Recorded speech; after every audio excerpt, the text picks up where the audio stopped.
Vous êtes sur Medi 1, vous regardez Croissance Verte et merci de nous rester fidèles. L'assainissement des plages au Sénégal est essentiel non seulement pour le développement du tourisme et la protection de l'environnement, mais aussi pour le bien-être des communautés locales. En effet, des plages propres attirent les visiteurs, augmentent le revenu des communautés côtières et stimulent l'économie.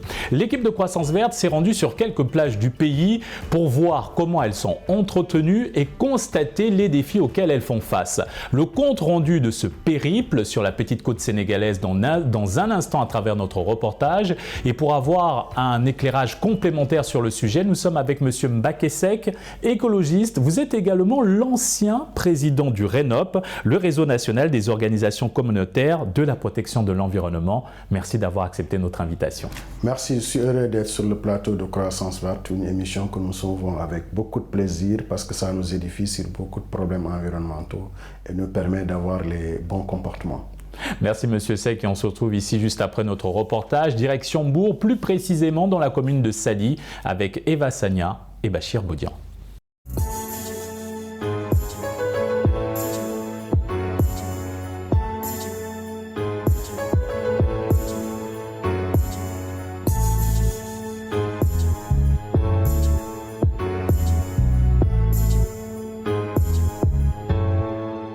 L'assainissement des plages dans la zone côtière du Sénégal est un sujet crucial pour la préservation de l'environnement marin et pour le développement durable du tourisme international et local.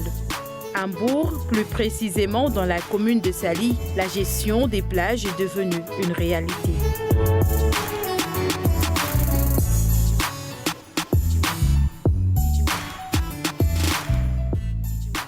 À 7 heures de la journée, des pirogues bigarrées décorent la plage.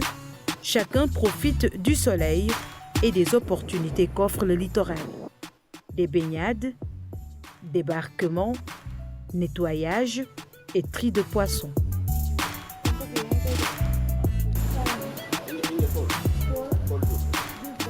À Sali Nyarnyakal, un quartier de la commune, la propreté de la plage attire au premier regard.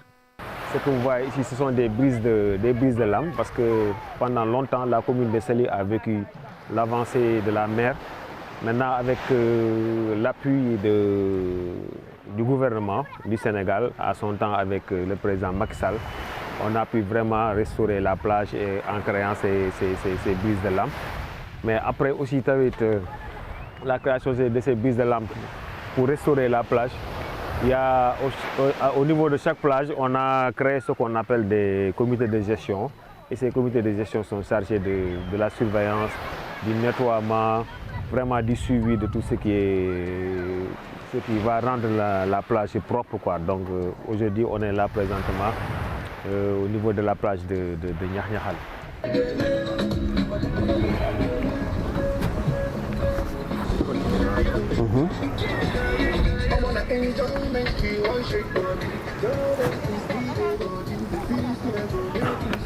Ce sont des hommes et des femmes qui nettoient les lieux. Les uns en ont la charge le jeudi et les autres les week-ends. Ça, on s'y met avec le village, avec les villageois aussi, parce que on laisse pas faire.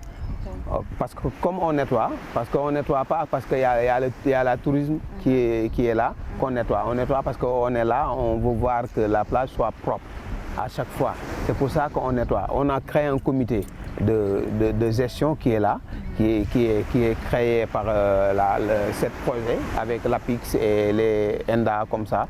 Et depuis qu'ils sont partis, ils nous ont laissé des matériels pour nettoyer. Des balais, des râteaux, tout ça, des poubelles pour qu'on mette la poubelle dedans. Et on s'y met, on laisse pas la bras comme ça.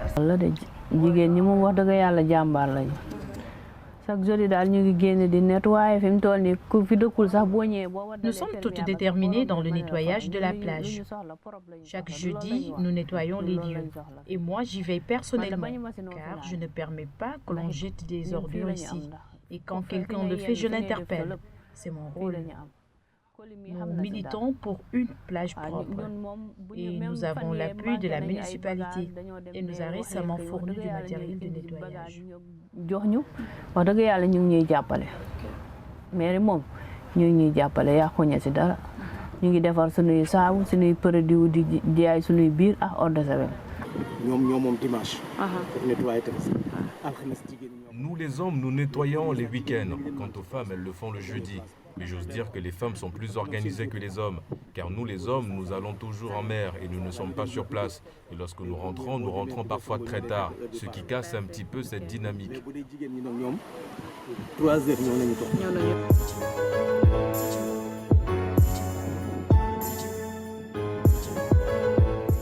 Ceux qui mènent des activités connexes autour de la mer sont également impliqués dans le maintien des lieux propres.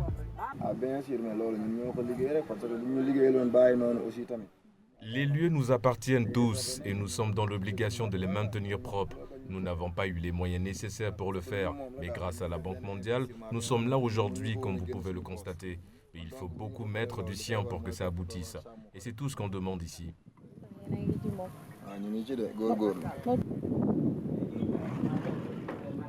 Ici, un comité de veille et de gestion est mis en place.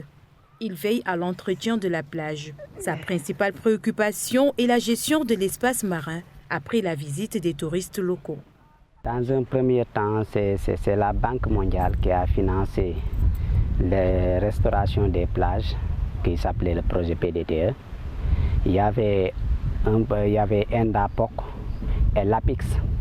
L'APIX, après le projet, ils ont dit qu'après leur départ, il faudrait créer une comité de gestion. C'est cette comité qui va faire le suivi de la plage, tout en collaboration avec la mairie et la SAPCO, Société d'aménagement de la Petite Côte.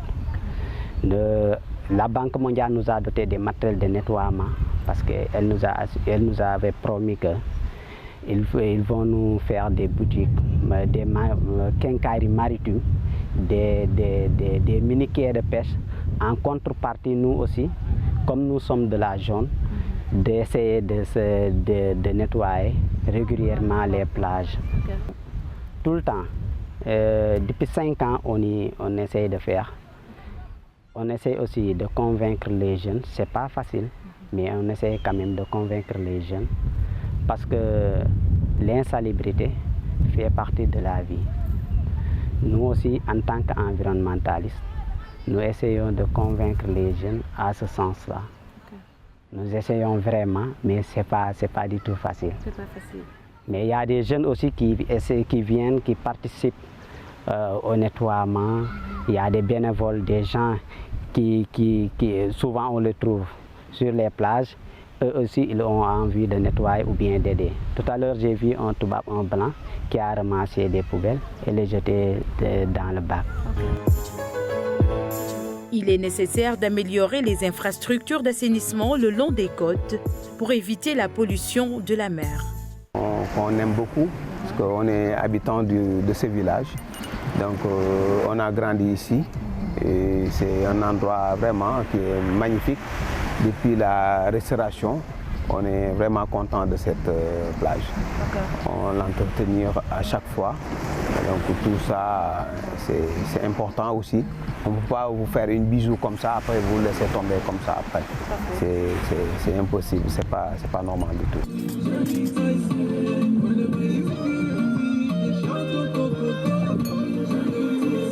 Une plage propre attire des visiteurs. Tels sont les propos de Kumba, gérante d'un restaurant.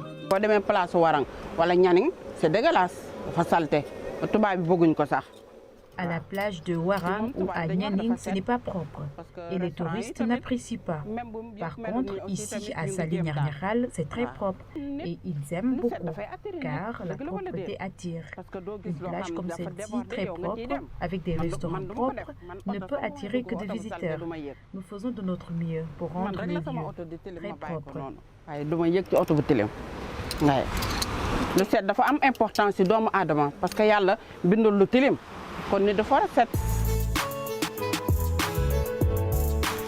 À la différence de Saly, la baie de Nyaning, à 8 km de Mbour, offre des images peu reluisantes.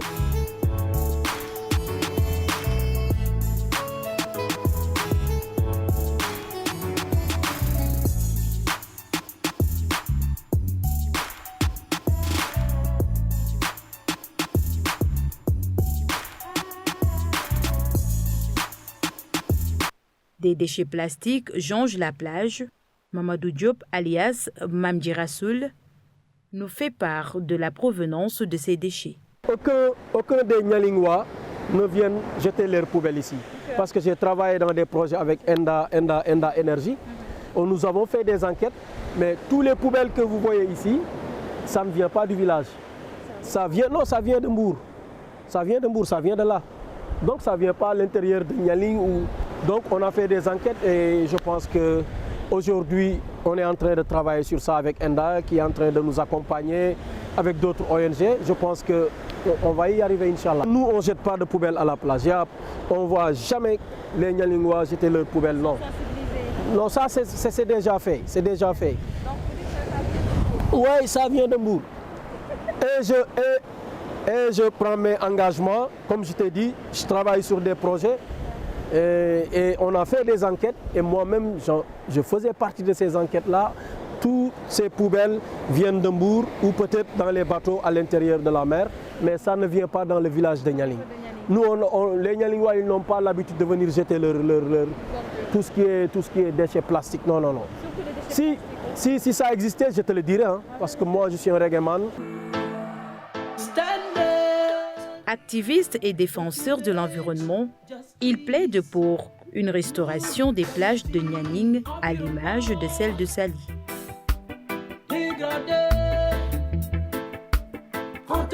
Protéger la nature.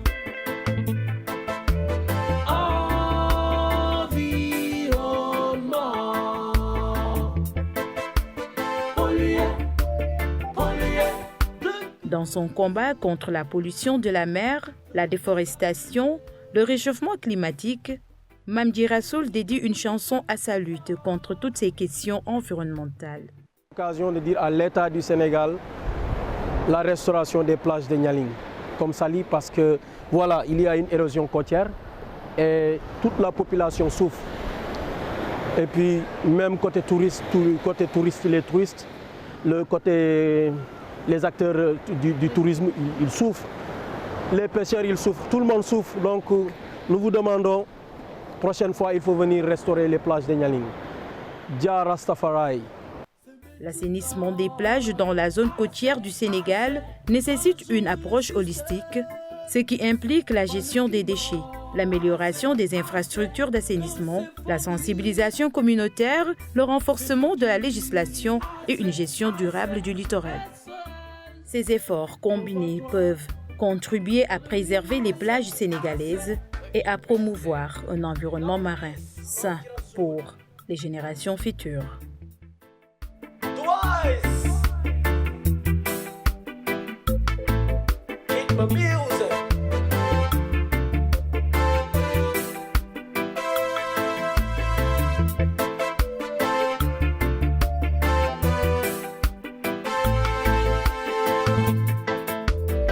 De retour sur le plateau de Croissance Verte et nous sommes avec Monsieur Mbaké Seck, écologiste.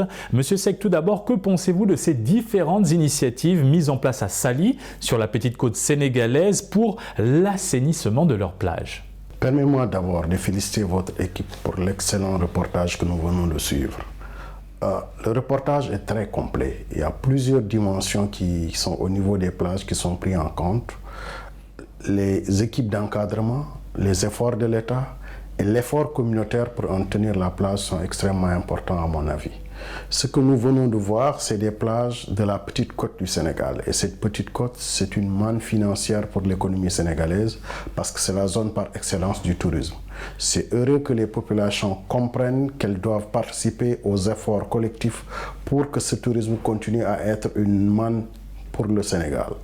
Ce que nous déplorons, c'est l'incohérence dans les politiques publiques en matière d'assainissement. Parce que cette zone, elle est aujourd'hui une zone extrêmement urbanisée. Nous avons plus de 65% de la population du Sénégal qui est installée sur le littoral. La Petite Côte jouit d'une proximité avec Dakar et c'est des villes et des villages qui sont très peu aménagés. Or, c'est la zone touristique par excellence. une zone mal aménagée a des problèmes pour l'évacuation des déchets, pour l'évacuation des eaux usées, mais pour aussi cette pollution naturelle, parce qu'ils ne l'ont pas souligné, mais nous avons beaucoup d'algues qui échouent sur les plages, notamment du sargasse qui est peut-être dangereux pour la santé. Donc tenir en compte de tout cela permet aux populations, avec l'accompagnement de certaines ONG, d'avoir les bons réflexes qui vont maintenir les plages propres dans la durée. Parce que ce qui importe, ce ne sont pas les opérations set-satel comme nous le faisons à Anne, mais ce qui importe, c'est d'avoir des initiatives inscrites dans la durée qui, évaluées, permet d'avoir une plage propre comme à Saly, contrairement à Nianing qui reçoit les déchets de Mbour. Parce que tout est lié sur la côte, avec les courants marins qui soufflent du nord au sud la plupart du temps, mais par moments qui soufflent du sud vers le nord, c'est le déplacement de tous les déchets qui peuvent flotter, mais aussi des déchets qui roulent sur le fond marin. Et nous avons aussi les microplastiques qui ne sont pas vus à l'œil nu, mais c'est extrêmement important que les populations soient sensibilisées et qu'on pousse l'État et les collectivités territoriales. Il a parlé de la mairie de Saly, mais le littoral est une compétence du conseil départemental, pas de la commune. Revenons sur cet engouement pour la cause environnementale et la protection des plages à Saly. Alors que vous inspire cette démarche inclusive associée à l'engagement communautaire pour la préservation des plages sénégalaises et la promotion d'un environnement marin sain? Mais ce qu'ils font est conforme aux dispositions juridiques et réglementaires du Sénégal. Vous ouvrez le code de l'environnement, on vous définit en l'article 4 ce que c'est que l'environnement. Surtout si vous êtes dans un environnement côtier comme ça, bien codifié par le code de l'hygiène, les gens l'oublient, d'une loi qui date de 83, qui a codifié ce qui est permis et ce qui n'est pas permis sur une plage. Il n'est pas sur une plage permis de promener un chien. Il n'est pas permis d'avoir des chevaux sur la plage, il n'est pas permis de jeter des déchets solides, il n'est pas permis de jeter des eaux usées. Or, les gens l'oublient, or c'est des dispositions de plus de 40 ans. Donc c'est important aujourd'hui que les communautés participent à ces efforts pour maintenir propre la plage. Monsieur Seck, alors comment reproduire ce qui se passe à Saly, à Niani?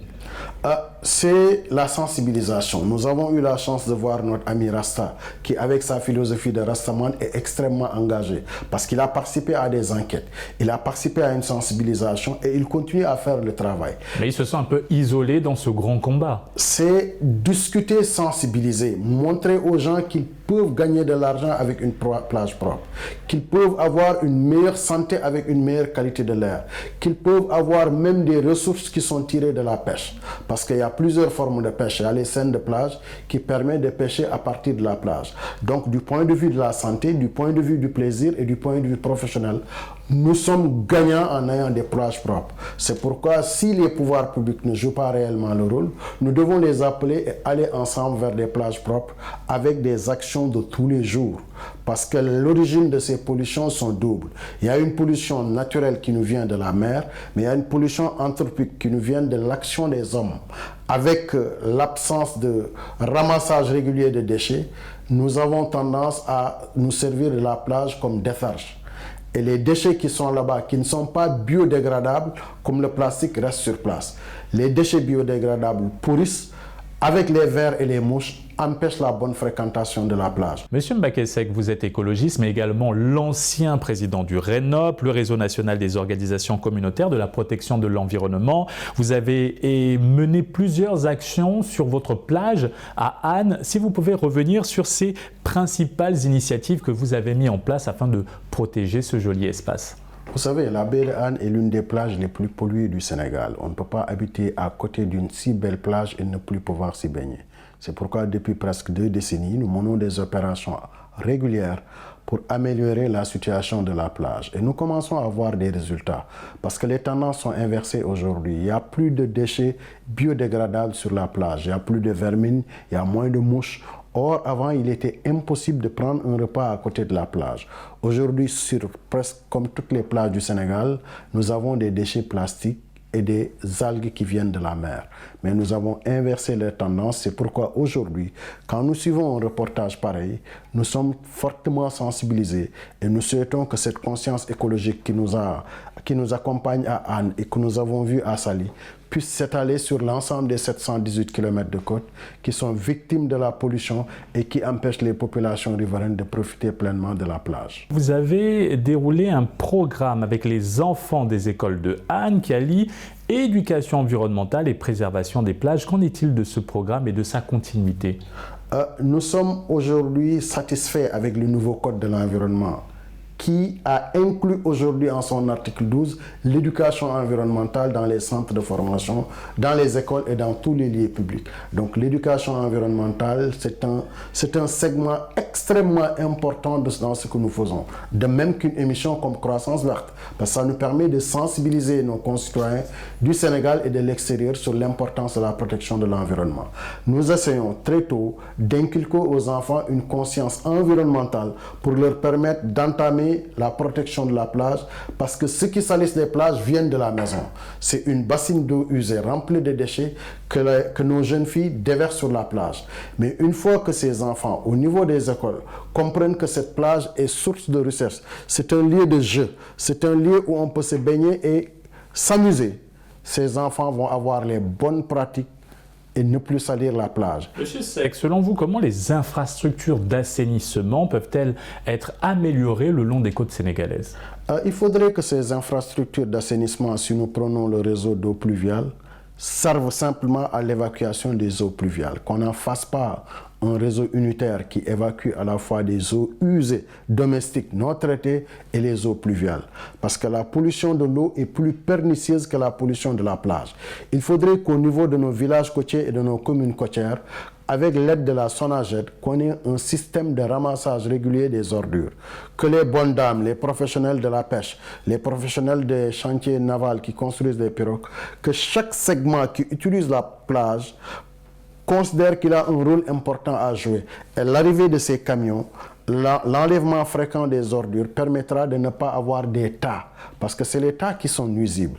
Quand vous avez un tas de poissons morts qui pourrissent, ça dégage une odeur qui pollue la qualité de l'air. Quelles mesures peuvent être prises pour renforcer la législation sur la gestion des plages dans le pays? Il faut surtout, avant la législation, intéresser ces volontaires qui peuvent devenir des professionnels du nettoiement. Par des actions immédiates. Par des actions immédiates. Les dotés de matériel, mais surtout savoir évacuer les déchets une fois récoltés. Parce que si on ne les ramasse pas dans certains quartiers, ils les enterrent, d'autres les brûlent, ce qui amène d'autres problèmes. Donc ce que nous souhaitons, c'est que ces volontaires soient fortement appuyés par les collectivités territoriales, qui ont les moyens, qui donnent des subventions aux associations qui font du naïtan. Or, ces gens qui nettoient la plage ne bénéficient d'aucune subvention. On peut les équiper et les former, leur faire connaître les dispositions du code de l'assainissement, les dispositions du code de l'hygiène, les dispositions du code de l'assainissement. Parce qu'une bonne connaissance de la législation, un bon équipement et une motivation permet d'avoir des plages propres qui nous permettront sur 718 km non seulement d'attirer les touristes, mais pour notre propre bonheur de profiter de l'exploitation et de l'usage de ces plages pour notre profit personnel. En effet, avant d'y impliquer, avant d'espérer avoir un soutien des autorités locales, comment maintenant susciter un engagement au niveau national? Que faudrait-il faire en termes de sensibilisation, de promotion de nos plages ici au Sénégal pour que ça soit l'affaire de tous? L'actuel président de la République a reconduit les journées de Set Setal. Set Setal, créé en 90, que le président sortant a adopté en parlant de Clean Up Day. Aujourd'hui, on est encore sur le terrain avec les nouvelles autorités pour faire du nettoyage. Nous pensons que ces actions à grande envergure, avec l'implication des hautes autorités, peuvent avoir un effet d'entraînement. Les gens, quand ils voient la plage de Saly propre, ceux de Nianing ne vont pas croiser les bras. Quand les algues vont échouer sur la plage, ils vont trouver les mesures pour les évacuer. Quand les débris de poissons, la surpêche va déverser des tonnes de poissons sur la plage, ils vont trouver les solutions avec les usines qui peuvent les traiter. Ce qui est important à mon avis, il faut une conscience écologique, il faut des lois adaptées, mais il faut des équipements pour permettre à toutes ces communautés qui veulent participer à la propreté des plages de s'engager à d'avoir des plages propres sur lesquelles on peut s'étaler et s'amuser en famille. Mais c'est impossible aujourd'hui à Dakar, si vous voulez vous baigner, vous allez sur quelle plage? Même les plages payantes sont polluées. Qu'est-ce que nous devons faire si nous ne pouvons pas profiter de nos plages dans la presqu'île du Cap-Vert et sur la Petite Côte? Il faut aller très loin pour se baigner en mer.